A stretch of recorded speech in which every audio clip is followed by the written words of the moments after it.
Baldur's Gate 3 released, and I know it was a little over a month ago that they released their promo material about being able to have, we'll say, same gender romantic relationships in a field with a bear, and that was what they chose for their promo. But apparently, the players are deciding to go with another character that's not an animal. But before we get into the article, guys, make sure you're subscribed. Make sure you drop me a like. Make sure you're following all my links below. You will stay up to date with all the notifications every time I put out a video. And I do genuinely like hearing your guys' thoughts on the topics I cover. But with that being said, let's get into this article. Everyone is romancing Shadowheart in Baldur's Gate 3. I mean, come on. Come on. Early stats show from Baldur's Gate 3 opening week have Shadowheart as everyone's most popular romance option. It's almost like these are normal people playing the game, and they don't want to mess with a bear. So Baldur's Gate has fully released, and it looks like it sold about 800,000 copies. So the studio, Larian Studios, has managed to put together an interesting list of statistics revealing the game's most popular class, race, and other little factoids. It even has a little section dedicated to everyone's romance options, and there seems to be a clear favorite among the community. And this paragraph got me because it's the weirdo journalist complaining about the romance options. Every one of Baldur's Gate 3's companions is an absolute snack in their own way, but Larian has revealed that everyone's favorite half-elf cleric is the companion that majority of players have ended up romancing, despite initially being prickly and a tad bit racist towards Githyanki and Tieflings. It seems like a lot of people out there think they can fix Shadowheart regardless. I guess some people like to project.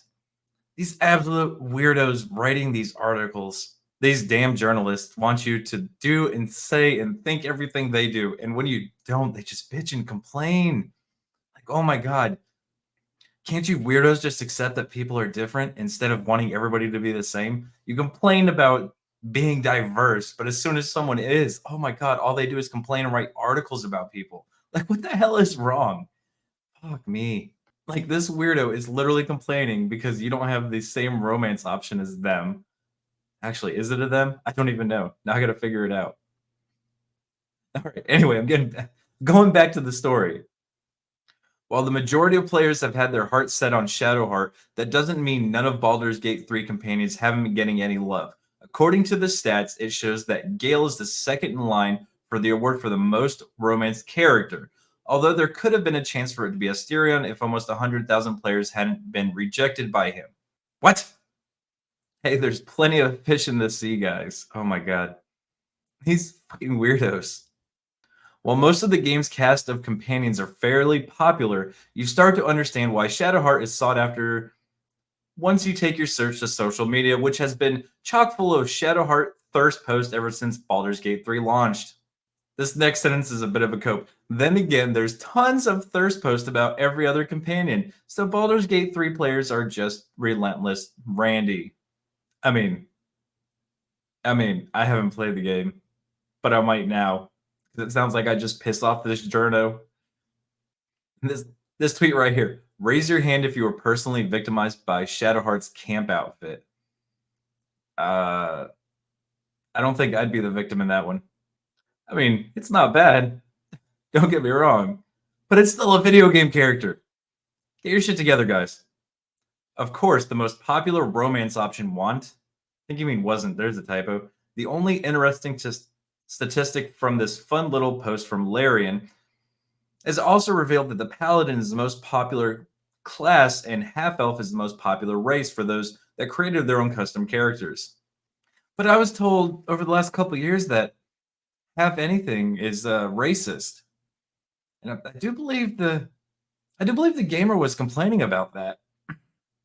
Not gonna find that article.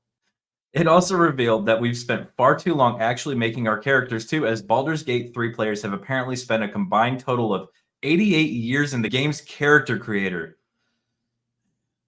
I mean, options. Give us options. We like options. It's kind of like we don't like things being forced down our throat. With almost 10% of players spending at least an hour meticulously crafting their perfect character, Given that most players will be Dungeons and Dragons fans, that's perfectly understandable. Found it. The fantasy racism in Baldur's Gate 3 affected me more than I thought it would. These people are so weird. They complain about racism and species and intermixing. Sounds like something out of a political party in the 30s and 40s and 50s. But these weirdos just have no idea what the hell they're even talking about. They go from saying the game's completely racist and it affects everybody to everything's good, everything's great. Look how good the sales are. What the hell is going on? How could this happen? I mean, they are literally coping, seething, and mauling over the fact that people don't want to have sex with a bear in a video game and that they're going for someone that they actually find attractive. It's like, what the hell is wrong with these people? Like, maybe you should lay off the meds. Maybe you should go touch grass.